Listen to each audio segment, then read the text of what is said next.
একটা ঘরের মধ্যে আটকায় থুয়ে ওর লাঠি দিয়ে ফ্যানের মধ্যে ঝুলায় মারতো। যে ভাতের কষ্ট আমার মা দিয়ে দিল, সেই ভাতের কষ্ট ওই লোকের আমার দিয়েছে। আমার মাইরে 30টা পাতা সেলাইও পালাইলো। বাবার নাম? বাবার নাম ইয়াকুবলী সর্দার। দাদার নাম? আজহার মুন্সি। আমার বড় বোনের নাম গোলেনুর, তার নাম দোলেনুর, আর একজনের নাম বুলবুলি, আর ছোটটার নাম আকলিমা। আর আমি পারভিন আক্তার সাজেদা। আমার বড় ভাই জাকির হোসেন আর ছোটটা শাহাদত হোসেন। আমার দাদার এক বন্ধু ছিল, সেও ওই আমার দাদার নাম। বাড়ির পাশে রশিদের বাড়ি, চাচাতো বোনের নাম পারভিন। হ্যাঁ, আমরা একই দিনে হইলাম, একই দিন আমাদের নাম রাখিল। খেবুপাড়া হচ্ছে ওনার পাশের গ্রামের নাম। উলারহাট, কাউখালী, বানুরিপাড়া, বরিশাল। বাড়ির সামনে একটা নদী আছে, তার নাম হচ্ছে ঘোর নদী। আসসালামু আলাইকুম প্রিয় দর্শক এবং শ্রোতা, আল্লাহ সর্বাবস্থায় আমাদের সবার মঙ্গল করুন সেই দোয়া এবং শুভকামনা জানিয়ে শুরু করছি আপন ঠিকানার আরও একটি বেসিক ভিডিও। যারা দেখছেন তাদের প্রতি আমার অনুরোধ, সবসময়ের মতোই আপনারা দয়া করে ভিডিওটি শেয়ার করুন। এতে করে যে বোনটি আজকে তার পরিবার খুঁজতে এসছে, তিনি হয়তো তার পরিবারে ফিরে যাবেন। নাম কি আপনার? পারভিনা। পারভিন আক্তার। হ্যাঁ, সাজেদা? পারভিন আক্তার সাজেদা। সাজেদা। বাবা মার নাম পারভিন দিল, কিন্তু সাজেদা বলে ডাক। এটা বাবা মায়ের দেয়া নাম। জি। অনেক কিছু মনে আছে আপনার। কোথা থেকে আসছেন? জয়সর ঝিনাইদহ। ওখান থেকে আসছেন এই ভিডিওটা করার জন্য? হ্যাঁ। মার নাম মনে নাই, বাবার নাম? বাবার নাম ইয়াকুবলী সর্দার। ইয়াকুব আলী সর্দার। দাদার নাম? আজহার মুন্সি। বোনের নাম মনে আছে অনেকগুলো, বলেন তো। আমরা 7 ভাই বোন। হ্যাঁ, কয়জনের নাম মনে আছে একটু বলেন। আমার বড় বোনের নাম গোলেনুর, আরেকটা নাম দোলেনুর, আর একজনের নাম আকলিমা, এই বুলবুলি, আর ছোটটার নাম আকলিমা। আর আমি পারভিন আক্তার সাজেদা। জাকির, শাহাদত হোসেন, এরা ভাই? এরা 2 ভাই। 2 ভাই। আমার বড় ভাই জাকির হোসেন আর ছোটটা শাহাদত হোসেন। আপনার বড় ভাই মসজিদের মুয়াজ্জিন ছিল না? দাদা দাদা মসজিদের মুয়াজ্জিন ছিল। আমার দাদার এক বন্ধু ছিল, সেও ওই আমার দাদার নাম আজহার মুন্সি। জি। বাড়ির পাশে রশিদের বাড়ি। হ্যাঁ, আমার ভাই হয়। চাচাতো বোনের নাম পারভিন। হ্যাঁ, আমরা একই দিনে হইলাম, একই দিন আমাদের নাম রাখিল। খেবুপাড়া হচ্ছে ওনার পাশের গ্রামের নাম, কিন্তু ওনার গ্রামের নাম আমরা ওনার মনে আছে? মনে নেই। মনে নাই? না। আপনার যা মনে আছে সেটা হচ্ছে উলারহাট, কাউখালী, বানুরিপাড়া। উলারহাট, কাউখালী, বানুরিপাড়া, বরিশাল। তো সবই তো মনে আছে আপনার। আপনি চেষ্টা করছেন? আমার অনেক চেষ্টা করেছি, কিন্তু অনেক মানুষের হাতে পড়েছি, অনেক হয়েছি। কি হয়েছে আমাকে একটু বলেন তো সাজেদা, আপনি একদম প্রথম থেকে বলেন, মন খুলে বলেন। প্রথম থেকে হয়েছে কি, আমার আব্বু বিয়ে করেছে। আমরা 7 ভাই বোন, অভাবের সংসার। আমার আম্মু, আমার বড় 2 বোন, এক বোনের বিয়ে হইল, আর 2টো বোন সেনা ছিল, তাদের বিয়ে হইল না। আর আমরা 3 ভাই বোন, 4 ভাই বোন খুব ছোট ছোট ছিলাম, পিটাপিট। তা ওদেরকে আমার আব্বার কাছে থুয়ে চলে গেল আমার আম্মু। কেন? যে ও আমার আব্বু বিয়ে করেছে, তাই জন্য। আপনার মা থাকার পরে তারপরে বিয়ে করছে না? তাও বিয়ে করেছে আমার বড় বোন যে গ্রামে বিয়ে দিয়েছে, ওই গ্রামে, সেই গ্রামের মেয়ে। তাই জন্য আমার আম্মার লজ্জায় আমার 2 বোন শিয়ানা, ওর তো থুয়ে যেতে পারে না, আমরা ছোট ছোট, তাই থুয়ে চলে গিয়েছে। রাগ করে চলে গেছে। রাগ করে অন্য জায়গায় যে আমার ওই 2 বোনকে নিয়ে লবণ জাল দিত। লবণ জাল দিত আপনার মা? হ্যাঁ। আচ্ছা আচ্ছা। লবণ জ্বালায় বিক্রি করে, তাই দিয়ে আমার ওই বোন দুটোকে নিয়ে থাকতো, আর আমার মা খাইতো। আচ্ছা। তা আমরা আবার যখন আমার সৎ মা ভাত দিত না, তখন মার কাছে চলে যেতাম। এটা কি পাশাপাশি ছিল? হ্যাঁ, পাশাপাশি ছিল গ্রাম। আচ্ছা। বেশি দূরে না, মানে একজন বড় লোক, তারা ঘর বাড়ি খালি ফালাই থুয়ে গিয়েছে, সেখানে মা মানে তাই সেই মালিকের বইলে ওখানে থাকতো। আমার মার কাছে চলে যেতাম, ওরকম করে খাতি দিত না। যখন আমার সৎ মা অত্যাচার করতো, আব্বু সারাদিন বাড়ি থাকতো না, আমার আব্বু কাঠের কাজ করতো, বড় বড় পালের নৌকা বানাতো, আবার এমনি করাত দিয়ে ওই কাটতো, বড় বড় নৌকা, পালের নৌকা বানায় বানায় সুন্দরবনের ওখানে যে গোল পাতা কেটে নিয়ে আসতো। আবার মানুষের তাও বানায়। আমার আব্বু সব কাজ পারতো। যখন ভাত দিত না, কষ্ট হইতো, তখন আমার মার কাছে চলে যেতাম। তখন মাও কইতো যে আমি কোথার থেকে তোকে ভাত দেবো। আমি ধর 2 বোনের নিয়ে দেখো রুটি বানায়, শাপলা সেদ্ধ করে, তারপরে শাপলার ওই যে নিচে থাকে ওগুলা সেদ্ধ করে খেয়ে থাকতো। আচ্ছা। আমরা 3 ভাই বোন ছোট ছোট ছিলাম। তা ভাত দিত না যখন, আমরা বাজারে চলে এসেছিলাম। তা বাজারে যখন এসেছি, ঢাকার থেকে এক মহিলা গেল, তারা আমার বলছে কি, এই মেয়েদিকে আসো, আমার 2টো মাছ কুটে দাও। তা আমি কই মাছ, জিওল মাছ কুইটে নদীর থেকে ধুয়ে দিয়েছি। তারপর আমার কাজ দেখে বলছে, তুই আমার সাথে ঢাকা যাবি?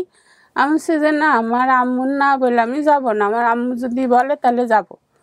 তা আমি বাড়ি যে মার কাছে বলছি যে মা আমারও মুখ ঢাকা নিয়ে যাতি চাচ্ছে, তা দিবা?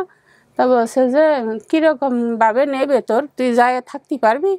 আমি বলছি তো এখানে খাওয়ার কষ্ট, সব কিছুর কষ্ট, তা ওখানে যদি আমার লেখাপড়া শিখায়, আমি যদি মানুষ হতে পারি তাহলে তোমার ভালো হবে না। আপনি বলছেন এটা? হ্যাঁ। চিন্তান আপনি ওনাকে? না, এসে বলছে ওই মহিলা ওখানে ট্যুরে বেড়াতে গিয়েছিল। আচ্ছা আচ্ছা, তারপরে বলছে যে নিয়ে যাবে। মাছ কুটে দিতে বলছে, তো মাছ কোটা দেখে পছন্দ হয়েছে, এই জন্য অফার করছে, ওই জন্য ওইটা বলছে। তারপর আমার মান নিয়ে এসেছি ওই মহিলার কাছে। নিয়ে আসার পরে বলছে যদি আপনি আমার মেয়ের ভালো রাখেন, লেখাপড়া ভালো করান, আর যদি সেরকম শিক্ষিত করেন বা আমার মেয়ে যত্নে থাকে তাহলে আমি দেব, কিন্তু আপনি যদি নিয়ে যে আমার মেয়ের কোনো ইয়া করেন তাহলে কিন্তু আমি দেবো না। তো আমার মার সাথে কথাবার্তা কয়ে তার পরের দিন আমরা লঞ্চে উঠেছি। আমাদের ওখান থেকে সকালে লঞ্চে উঠলে সারা রাত লঞ্চে থাকতে হতো আগে, পরের দিন সকালে আবার নামতে হতো ঢাকাতে এসে। ঢাকায় এসে এক জায়গায়, কোন জায়গায় তারা বাসা ভাড়া থাকতো, সেখানে আমার আইনে আটকায় থইল। আটকায় রাখলো বলতে? একটা ঘরের মধ্যে আটকায় থুয়ে তারা স্বামী স্ত্রী আরো 2 সন্তান তারা বাইরে চলে গিয়েছে খাওয়া দাওয়া করতে, আর আমার ওই ঘরের মধ্যে আটকায় থুয়ে না খায় থুয়ে কিছু খাতে দেয়। প্রথম দিন এরকম করছে? প্রথম দিনে এরকম করেছে। তারপরে আমার খুব অত্যাচার করতো। কিরকম? যেমন ওই যে ভাত নাড়া যে বাঁশের লাঠি থাকতো না, যদি আমি কাপড় চোপড় না ধুতে পারতাম তা আমার ওই লাঠি দিয়ে ফ্যানের মধ্যে ঝুলাই মারতো। ফ্যানে ঝুলাই তো আপনাকে? হ্যাঁ, খুব অত্যাচার করতো। আর পিছনে উপর থেকে যখন প্লেন যাইতো তখন আমি খুব ভয় পাইতাম। কেন? কারণ আমরা তো জীবনে প্লেনের আওয়াজ কোনোদিন শব্দ শুনতে পারি নাই, দেখতাম না। আমাদের গ্রামে তো প্লেন যেত না কোন সময়, যেত স্পিরিট বোট, বিদেশিরা যেত আর আমরা দেখতাম, কিন্তু ওইসব তো বুঝতে পারতাম না আমরা। তো ওরকম ঘরের মধ্যে আটকায় থুয়ে থুয়ে ওরা মানে 2-1 দিন পর পরই চলে যেত, আর আমার খাতি দিত না। আর যখন ও বাড়ি থাকতো, যখন ওদের খাওয়া হয়ে যেত তখন আলাদা চালের ভাত দিত, মোটা মোটা চালের ভাত। মানে ওই চালের ভাতও দিত না? না, তা সে খাতি দিত। যদি তরকারি ভাত দিত তা এত কটা ভাত দিত, তরকারি দিত না। যদি খাতি বসতাম তোর স্বামী এসে আমার মারতো, তুই কাজের আগে খেতে বসেছিস কেন? কিন্তু ওনার বউ দিয়ে থুয়ে যেত, আমি খাতাম। আমরা তো খিদা, গ্রামের মানুষ, আমরা খিদা সহ্য করতে পারতাম। যে ভাতের কষ্ট আমার মা দিয়ে দিল, সেই ভাতের কষ্ট ওই লোকের আমার দিয়েছে। যখন আমি সহ্য না করতে পেরেছি তখন আমি তাদের বাড়ির থেকে পলাই গিয়েছি, আমার ঘরের মধ্যে আটকায় দিয়েছে। আমি একটা টুল নিয়ে ওই ঝিটকানি খুলে তার কাটার বেড়া, আমার এগুলা কেটে কিছু ছিল না, আমার মাইরে 30টা পাতায় সেলাইও পালাইলো, আমার এই হাত ভেঙে দিল। তারপরে আমি ওই তার কাটার বেড়া ইয়া করে পিঠ মিট কেটে গেল, তারপরে মোদের বাসা থেকে পলাই চলে গেলাম। তত অত্যাচারের আমি আর সহ্য করতে পারছিলাম না। কোথায় গেলেন, কিভাবে গেলেন? যে তখন আমি ওরকম করে ঘুরে ঘুরে রাইত হয়ে গেল, একজনের সিঁড়ির তলে ছিলাম। একটা প্যান্ট পরা ছিল শুধু আমার পরনে, আমার গায়ে কোনো জামা ছিল না। একটা লোক আমার দেখলো, দেখে গেছে এই মেয়ে তুমি এখানে শুয়ে রয়েছো কেন, তুমি কখন থেকে এখানে রয়েছো? আমি সারা এখানে ছিলাম। কাছে তুমি আমার সাথে যাবা? আমি কাছে কোথায় যাবো?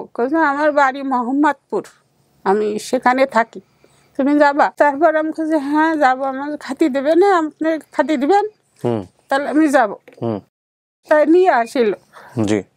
নিয়ে আসার পরে সেখানেও অত্যাচার করতো, সেখানে শান্তি ছিল না। কিন্তু যে আমার নিয়ে আসছিল, যে লোকটা, তার আমি আব্বা কইতাম, সে আমার খুব ভালোবাসতো। কিন্তু তার ছেলেরা, মেয়েরা, তার বউ কেউ ভালো জানতো না। তার 2 মেয়ে 2 ছেলে ছিল। ছোট ছেলে মুরাদ খুব অত্যাচার করতো আমার। ছোট একদিন আমার ওই স্টিল আলমারির উপরে উঠায় থুয়ে দিল। আমি যেখানেই গেছি সেখানে আমার ভাগ্য আমার সাথ দেয় নাই, সেখানে আমি অত্যাচারী হয়েছি। দুঃখ করতে করতে আমি শেষকাল আমি বিদেশ চলে গেছি। দেশের বাইরে কোথায় গিয়েছিলেন? দুবাই। কত বছর ছিলেন ওখানে? আমি 9 বছর ছিলাম। কি করছেন ওখানে? ওখানেও বাসা বাড়িতে কাজ করতাম। ওখানেও আমার কষ্ট, ওরাও খাতি দিত না। একটা রুটি দিত, 2-3 দিন খাতাম। এক রুটি? খুব কষ্ট করেছি, 5 বছর কষ্ট করে তারপরে আউট পাস করে বাংলাদেশে চলে আইলাম। এই 9 বছর থেকে কি করছেন, কি কামাইছেন? 9 বছর ছিলাম না, 5 বছরের মাথায় চলে আইলাম। যখন দেখলাম যে আমার এখানে কেউ নেই, কোথায় থাকবো? বাংলাদেশে। হ্যাঁ, তারপর হোস্টেলে 1 মাস থেকে আবার ভিসা কিনে কয়টা টাকা ছিল ব্যাংকে তাই দিয়ে আমি চলে গেলাম। তারপর ওখানে যে 4 বছর কাজ করে আমি এমনি ওই বাড়ি বাড়ি 40 টাকা করে কাজ করতাম, তারা 40 টাকা ঘন্টা দিত। করে করে কয়টা টাকা জমায়ে তারপর 2009 সালে আমি চলে এলাম। বিয়ে শাদী করছেন? হ্যাঁ, 2009 সালে এসেছি। আমার এক ধর্ম ভাই ডাকিলাম, তার সে আমার খুব আমার সব কিছু আত্মসাৎ করেছে। এই টাকা পয়সা সব? টাকা, সোনা গয়না, তারপরে যত ইলেকট্রিসিটির জিনিসপত্র আমি আনিলাম 108 কিলো সব। আর আমার বলছে যে তুই জয়সর যাবি। আমার জয়সর আমি বাড়ি কিনেছি। আমি অল্পতে মানুষের বিশ্বাস করতাম, অল্পতেই মানুষের ভালোবাসতাম, কিন্তু আমার মানুষ কোনোদিন আমার ভালোবাসে নাই, ভাগ্য আমার সাথ দেয় নাই। তারা আমার জয়সর আইনে সে অনেক অত্যাচার করে আমার কাছ থেকে টাকা পয়সা নিয়ে আমার সোনার গয়নাগাটি নিয়ে লোক লাগাই দিল। তারপর আমি সেখানে জয়সর আমি একটু সম্পদ জমি কিনিলাম, ঘর মানে দুকান ঘর আছে, কিনে দেখে আমি মনে করলাম আর কত জায়গায় ছুটে বেড়াবো, আমি হাঁপায়ে গেলাম। এবার একটু ঠিকানা হোক, আমি একটু ঠিকানা খুঁজি, আমি একটু বসত মাটি কিনি, আমার যাতে নিজের একটা কিছু হয়, আমি একটু জমি কিনে এখানে আমি ঠিক হয়ে থাকি। আর কত দৌড়ে বেড়াবো, আমি হাঁপায়ে গেছি মানুষের অত্যাচারে, মানুষের লাঞ্ছনা, মানুষের ইয়াতে আমি আর পাচ্ছিলাম না। তারপরে আমি ওখানে 3 লাখ টাকা দিয়ে একটা জমি কিনিলাম ঘর শুদ্ধ, কিন্তু আমার ব্যাংকে যে টাকা ছিল সেগুলো তার নিতে পারে নাই, কিন্তু আমার কাছে যেগুলো ছিল সেগুলো সব নিয়ে গেল। বাড়ি আছে আপনার এখন? এখন আমার বাড়ি আছে। আমার স্বামী আমার সেখানে ওরা যখন অত্যাচার করলো, আমি জমি কিনলাম, বাড়ি করলাম ওখানে, তখন এরকম অত্যাচার করতো। তো একজনের ধর্ম বাপ ডাকিলাম, সে আমার রক্ষা করিল। আল্লাহ তার বাঁচায় রাখুক, সে আমার অনেক কিছু করে দিয়েছে। আজকে আমার স্বামী ধরাই দিয়েছে, আমার বাড়ি ঘর হয়েছে, আমার একটা ঠিকানা হয়েছে। উনি বিয়ে শাদী দিয়েছে আপনাকে? হ্যাঁ। মাশাআল্লাহ। ছেলে মেয়ে কয়জন? আমার এক ছেলে। এক ছেলে। আপনি আমার অনুষ্ঠানের খোঁজ পেলেন কিভাবে? অনেক দিন আগে, 4-5 বছর আগের কথা এটা। আমার এক দিদি আছে, ওর হাজবেন্ড কুয়েট থাকে, তো বলছে যে আমি মোবাইলে দেখলাম যে এরকম এরকম, তুই ওরকম খুঁজে বের করতে পারছিস না। আমি বলছি যে তুই তাহলে কইরে দে। আমি কেউ তো কইরে দিচ্ছে না, আমি তো হাউ মাউ করছি আমার সন্তানটার জন্যে। সবার নানা নানি আছে, আমার ছেলের নানা নানি নেই, মামা নেই, খালা নেই, সবাই মনে করেন দূরচাই করে। আমার শ্বশুর বাড়ির লোক, আমার ভাসুর দেওর, সব দাই দিদিরা। আমার ছেলেটা মুখ কালো করে থাকে, একটা বছরের দিন আসে তা কেউ একটু আমার ছেলেটা ডাকে না।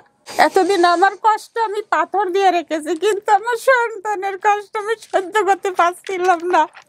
আমার সন্তানের মুখের দিকে তাকে এই পদক্ষেপ নিছি। প্রথম কথা হচ্ছে আপনার অনেক কিছু মনে আছে, সবকিছু ঠিকঠাক থাকলে ইনশাল্লাহ সহজ হয়ে যাবে। আপনার মা, ভাই, বোন অনেকেই আছে, কারা আসবে আপনার জন্যে, আমরা পরিবার খুঁজে পাবো কিনা, সবকিছু আল্লাহ আপনার কপালে যা লিখে রেখেছেন তাই হবে। হ্যাঁ, আমার ছেলে যখন বলে মা আমার কেউ নেই, তখন আমি কান্দি, খুব কষ্ট পাই, হাউমাউ করে আমি কান্দি। কিন্তু আশেপাশে যারা যখন আমার নিয়ে খুব ইয়া করে, তখন আমার খুব কষ্ট হয়। আমার বর্তমান যখন আমার নিয়ে ঠিক করে, তখন আমার খুব কষ্ট হয়। ইনশাল্লাহ। আমি আসলে মানুষ বলে যে সবার জ্বালা সহ্য করতে পারে, কিন্তু যখন ঠিক করে তখন আর সহ্য করা যায় না। আপনার হাজবেন্ড আসছে আজকে আপনার সঙ্গে? না। নিশ্চয়ই আল্লাহ ভালো কিছু লিখে রেখেছেন আপনার কপালে। আমার 2টো ফুবু, কিন্তু আমার ছোট ফুবুর কথা মনে আছে, কিন্তু আমার বড় ফুবুর কথা মনে নেই। ঠিক আছে, আপনার অনেক কিছু মনে আছে।